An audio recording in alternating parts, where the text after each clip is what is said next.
Okay, in Last Will, you will receive a double-sided planning board. So for 2 to 3 players, you would use this side. Flip it over. And you would use this side for 4 and 5 players. Okay. You also get a double-sided card offering board. Same thing. 2 or 3 players use this side. 4 or 5 players, you flip it over and you use this side. You also have this double-sided supplemental card offering board. For 3 players, you would use this side. For 5 players, you would use this side. You receive 12 extension boards and 5 player boards, 1 in each color. Okay? We also get 140 cards, which are broken down into event cards, crown cards, companion cards, helper and expense cards, property cards, wild cards, and last will cards. We get the first player token, the round token, 5 action tokens, 2 errand boy tokens in each player's color, 1 planning marker in each player's color. We get companion tokens in horse, dog, chef, and guests. We get money. We get £50, £10, £5, £2, and £1. We get the property modifier tokens, and we also get property value tokens.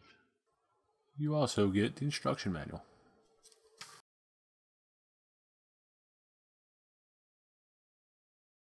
Okay, so we have our player board and our action marker. The action marker goes here on the left hand side of the board, and it basically tracks how many actions you use. Okay, so during the planning phase, you'll get so many actions. We'll get into that in a second. Alright, and you would just slide it down to the action you want to use. Now, if you notice, there's 1 set of numbers on one side and 1 set of numbers on the other side. If you go over 5 actions in one turn, you just move it up here to 6 and continue down, to 10, and then go back in descending order, and then when you get to 6, slide it back down here to 5 when you get to your 5th action. As you can see, there are A's and check marks on the board. What the A's means is, when you play a black bordered card, you're going to spend 1 action just to place and use the black bordered card, plus any additional modifiers the card would have on the left hand side. Okay, now to activate it, you would use another action in this case and slide it down. The check mark shows that you have activated the card. Okay, so what we have here is the planning board along with the market modifier tokens, and we have the round marker. Okay, so the round marker goes here on the left hand side from 1 to 7. As the rounds go by, you simply drop it down in another spot. Okay, what we have here is our planning board. This is what we're going to use to plan the round. Players will take their planning token and place it on one of these hourglass symbols here, showing they would use this column for that round. Okay? So, say I was a green player, I want to place it here.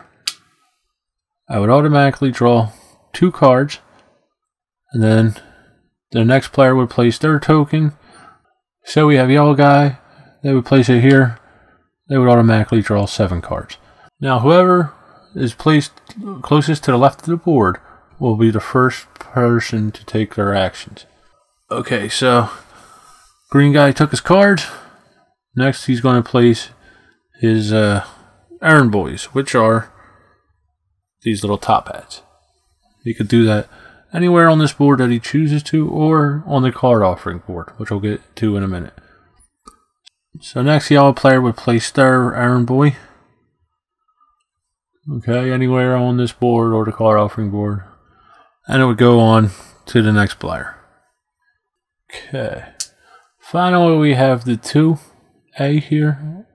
We have the number of A's in the, bluish border here. Green player would slide his marker down there, meaning he gets 2 actions. 1, 2. Okay. Move on to the yellow player. They would move their marker down. They get 2 actions, and on their player board, they move it down 1, 2. Okay. Here we have the property market value. If at this stage, the errand boy stage, the green player chose to put his errand boy here, he could rearrange the property values in any order he wished to. And what this will do is, when he goes to buy or sell a property, he would buy it for the top number listed, which in this case is 8, plus the modifier. So say he wanted to buy it for more. Okay, he would move it to +3, and then add that to 8, which would give him 11, and he would buy this mansion for £11. Okay, and likewise, when he wants to sell it, he would come here, place his errand boy there, rearrange it, and then he could sell it for the lowest number, which in this case is 6, minus 3, and he would sell it for £3. Okay? Easy peasy.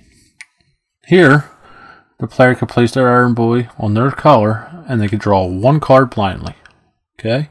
If they choose to play this spot here, they will take one of these board expansions, okay, and they will add it to the end of their player board, giving them another spot to play a card on. Okay. If they place their errand boy here, they go to the opera. They automatically spend £2 and enjoy the show. Next we have the card offering board. As you can see, there's symbols here that match each card. Okay, so the first 2 will get one of the crown cards on it every round. You flip it over, place it down. Okay. The next one, on 1 to 3 rounds, it would get a crown card, and on the 4th round on, it would get a wild card. So, being it's the first round, we'll flip another crown card down. Okay. Now, down here, on the 1st through 3rd round, you would get a property card there. On the 4th round onward, you would get an event card. So, we'll place a property card down. Here, same thing. 1 through 4, you would get a helper card. 5 on, you would get an event card. Here, it is always a helper card. And here, it is always a wild card. Okay. So these will help you plan what you want to do that day. You'll use them in combination with the cards in your hand or the cards on your board. Now, when you are at the errand boy stage, on the bottom row, if you place your errand boy there, the card is yours. Nobody else can take that slot. Okay? Now, the top row here, as you can see, there's 2 spots, meaning I could place my errand boy here and take a card, and then Jen would place her errand boy here and she could take another card. It's the only spot on the 2 boards that you can place 2 errand boys. Okay. Okay, in last will, we have several different card types. We have black bordered cards. We have what they call slate bordered cards. And then we have white bordered cards. Okay. Now, the slate and black and white bordered cards are one-time use. You play them and discard them. The black border cards we would have to play on our boards here. Okay, so they all read the same. Up top you have a symbol of what the card represents. Down here you would have their name. On the left you would have how many actions you would have to use to play the card. And then on the right you would have how many actions you would have to use to activate the card and how much money you would spend when it's activated. Okay, so let's start with the property cards here. The 4 properties you can own is a farm, which is depicted by this green symbol up top. You have the mansion, which is the yellow symbol up top here. Manor house, brown symbol. And townhouse, orange symbol. Now, when you get a property and you play it, it costs 1 action to place it on the board, like any other black border card. And it would cost you in this case, 17 pounds plus whatever the modifier is. You would then place it on your board and you get a little depreciation token. You place it there on the top number. Okay, now every round, including the round you acquired the card, if you don't activate it and just maintain it is what they call it, the marker will drop down 1 space. Okay? So every round that you do not maintain your house, your marker will drop down 1 more space. So when you go to sell it, whatever number the marker is on top of is what the card is worth when you sell it. So in this case, if they were to sell it with the marker on top to 13, it would sell for 13 pounds plus whatever the modifier is. Okay. Now the only card that doesn't depreciate are the farms. Alright, next we have our helper cards. Now, these are like all other black border cards. You must pay an action to place them on your board, plus whatever modifier is in the left hand corner to use them. And then to activate them, you would use whatever modifiers on the right hand side. So in the Gentleman's Club case, you spend 2 actions to play it, 1 for the board and 1 for the card. And then if you wanted to activate it, you would pay 1 action and spend 5 pounds. Now, in the case of the Sea Dog, it's free. It doesn't cost any extra actions to place, and it doesn't cost anything to activate. And under here, you'll see there's a couple symbols and then a plus 2 pounds. For every card that has this symbol of either the helm wheel or the wine glass here, you can spend an additional 2 pounds. Now most cards will be like this. It'll either be you can play on another card, or you can just activate it and pay how many pounds for the card. Next we have event cards. Now the event cards will give you the name of what they are, and then it's a one-time use card. It's a white border card. So you would spend however much money and how many ever actions and then discard it. So in the case of this one, the ball, we would spend either 2 actions and 4 pounds, or 3 actions and 6 pounds, or 4 actions and 8 pounds, or 5 actions and 12 pounds, 6 actions 15 pounds, or 7 actions and 22 pounds. Okay, and most of the event cards are either something like this where you spend actions and then you can spend so much money, or it's cards like this where you can only spend 1 action or 2 actions and then you spend a certain amount of pounds. Okay. Next we have the companion cards, and they come in 4 varieties. There's the horse, the chef, the dog, and the guest, and each one has their own little marker. So they're one-time use cards. Okay, you would get a card. Okay, say you got a card like the carriage here. Normally when you activate it, it's worth 1 pound. But if you had the guest on it, it would be worth 3 pounds when you activate it.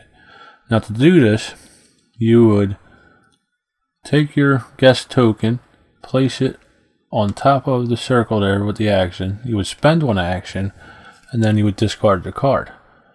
So now every time you activate the carriage, you would get 3 pounds to spend instead of just 1. Okay, same goes with the other 3 types. And there's also a wild card. Looks like this on the back. Now this can be any of the 4 types of guest. There are also certain event cards with guest on it. So, say you were going to play the boat trip here. You would have to spend 2 actions, and then you can spend 2 pounds. But you can also place these companions on it if you have the cards. And then you would be able to place the marker on it for free, discard the cards, and then you can spend 2 actions and get either 5 pounds to spend if you only had the guest, or you could spend 7 pounds if you had the guest and the dog, or 9 pounds if you had the guest, dog, and chef. Or say you only had the chef, then you can spend 2 pounds plus the other 2 pounds when you use the certain cards like this. Okay, they don't have to be in order.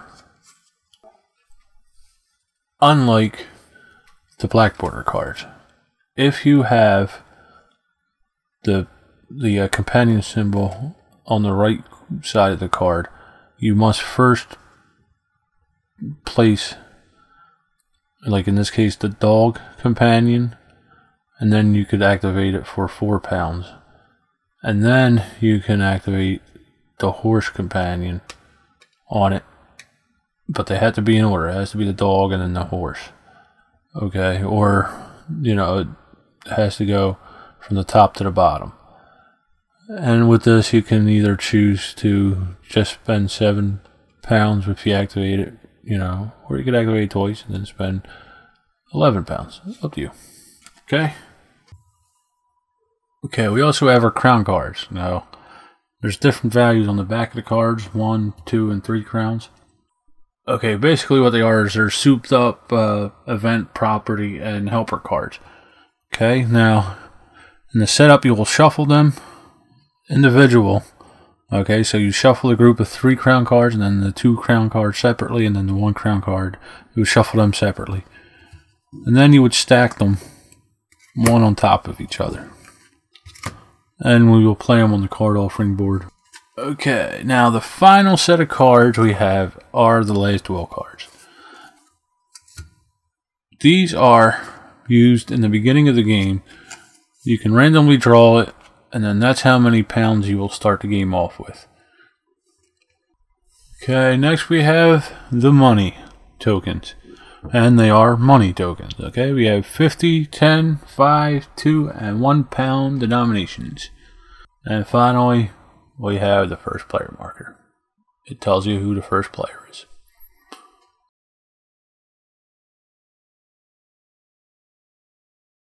To set up Last Will, we will place our planning board down and our card offering down. For 2 players, you would select a side that says 2-3 on both boards. For a 3-player game, you would insert this supplemental card offering board in between the 2. For a 4-player game, you would flip these 2 boards over. For a 5-player game, you would flip the 2 boards over and then insert this one on the 5-player side in between. Okay? You will then shuffle and place your event cards, your property cards, your helper cards, your companion cards, and the wild cards. You'll then separate the crown cards. They come in groups of 3. You got 3 crown cards, 2 crown cards, and 1 crown card. You'll shuffle the crown cards and place them face down with the 1 crown cards on the top. You will place the round marker on 1. You'll then place the property market modifier tokens down in the property market area. Now for your initial games, they suggest you set it up like this. Once you play a few times, you could set them up any way you want to. You will place your player board extensions within easy reach, everybody. You will now set the card offering board up. Okay, so here we would put a crown card. Next to that, we'll put another crown card. This spot here, from round 1 to 3, we would put one crown card. Here, from round 1 to 3, we will put a property card. Here, from round 1 to 4, we will put a helper card. Also here, we will put a helper card. And finally, here, we will put the wild card. Okay, just to save room for playing, I'm going to do all the cards off camera. You know, the usual. Okay, normally you would set the money, the house value tokens, and the companion tokens within easy reach, everybody. Again, I'm going to do this off camera. Next, you will hand each player their player board and place them out. You will give each player their action token, and they will place them on 0. You will give each player their errand boy tokens and their planning tokens. Next, if it's your first game, they suggest you start off with 70 pounds. Thereafter, you can select one of these will cards, and that'll tell you how much money to start off with. This, we're just going to do the basic game, so we'll start off with 70 pounds. So each player will get 70 pounds. Okay, next, you will deal each player 3 property cards and 3 helper cards.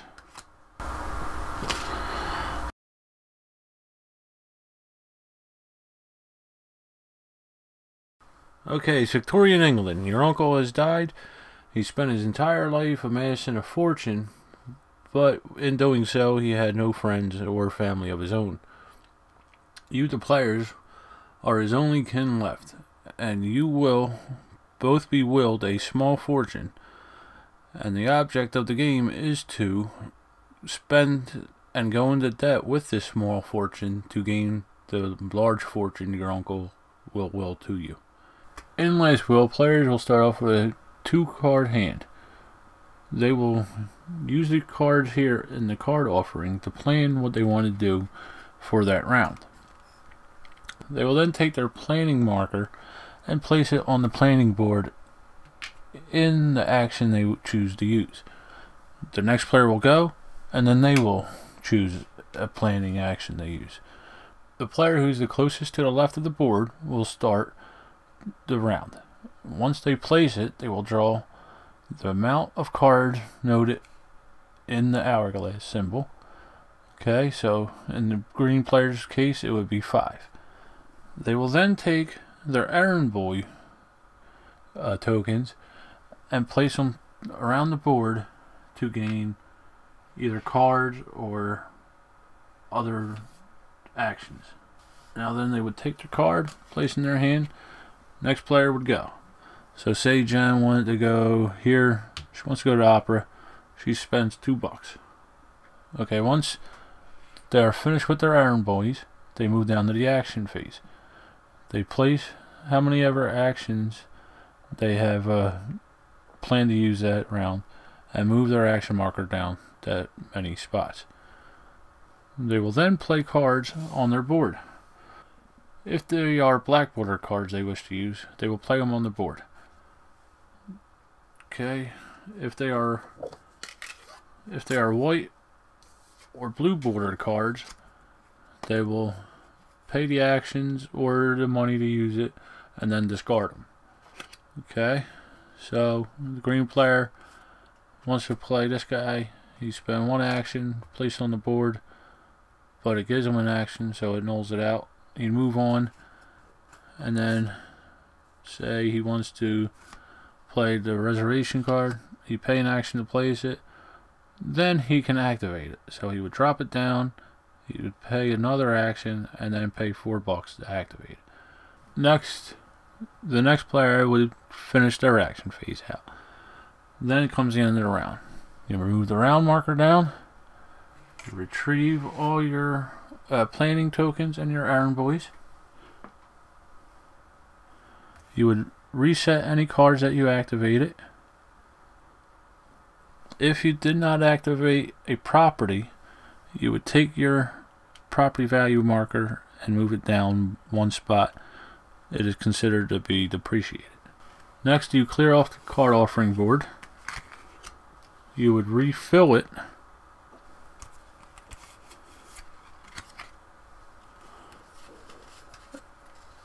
If you've had more than 2 cards in your hand, you would discard down the 2 cards. And finally, you would pass the first player marker to the next player. And it continues. This will go on until either somebody goes into debt before the 7th round, at which point the round will finish it off. Everybody will take their turn, and whoever has the most debt wins. Or if you go to the 7th round and nobody went bankrupt, whoever has the least amount of money will win.